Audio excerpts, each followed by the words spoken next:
Hi there and welcome to my channel. Today we are making a beef stroganoff. First I took about 1.5 pounds of our stew meat and I patted it dry and put it on this baking sheet to go in the oven, and I very carefully sprinkled it with Montreal steak spice.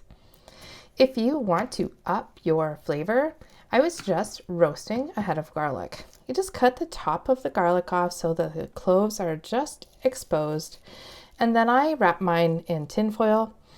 And I put enough olive oil on there so that all the cloves have a touch of olive oil, but you don't need to drown it, guys. And then I sprinkled it with salt and pepper, and I roasted it in the oven at the same time that I did my stew meat. Now I find that putting my stew meat in the oven instead of pan frying it allows me that time I need to prep my other vegetables for the stroganoff. So I love cremini mushrooms, and so I have some cremini mushrooms and some just white button mushrooms. One of my first memories of actual whole mushrooms and not canned mushrooms was my paternal grandma. She was a French Métis lady, and she had 12 children, and she couldn't stand the thought of mushrooms, so she peeled every single one. With 12 children, I'm not exactly sure how she managed that. Here I'm cutting my mushrooms into various sizes so that there's a little bit of interest when you get a spoonful or forkful of these to eat. I cut my onion in half through the root, and then I am cutting slices through the root so that I have rings, and I've left them fairly big, even though this isn't like a big onion, so that we get those nice chunks. I'm adding a can of cream of mushroom soup, but you could add a can of golden mushroom soup, and I put 1 can of water in there. Of course, I sprinkled it with some black pepper. There are a few pretty salty things in here, like the beef oxo that I'm sprinkling in there and the Montreal steak spice. Of course, you would adjust your seasonings to taste when it's ready to serve. Because this is a crockpot meal, I got my crockpot set to high.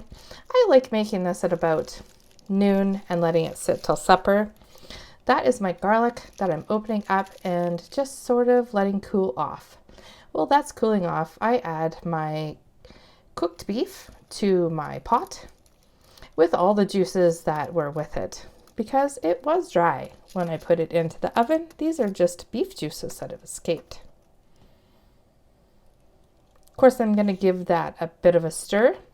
Now at this point, the beef really does need to cook with the vegetables so that it becomes tender.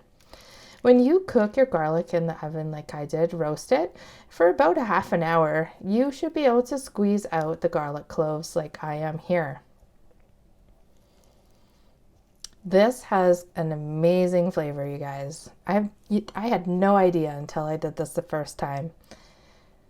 And I just squish it down. Because this is a small head of garlic, I decided to put all the garlic into the pot. And I give it a good mix around. Of course, as this cooks, it will spread itself out anyway.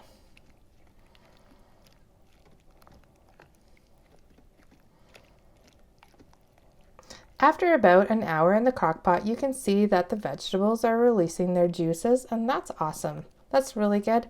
Now, this has about 4 hours more to go, and I served ours with a fresh homemade sourdough, but you feel free to serve it with whatever you like. Maybe it's egg noodles, or maybe it's rice. Take care, everybody, and bye for now.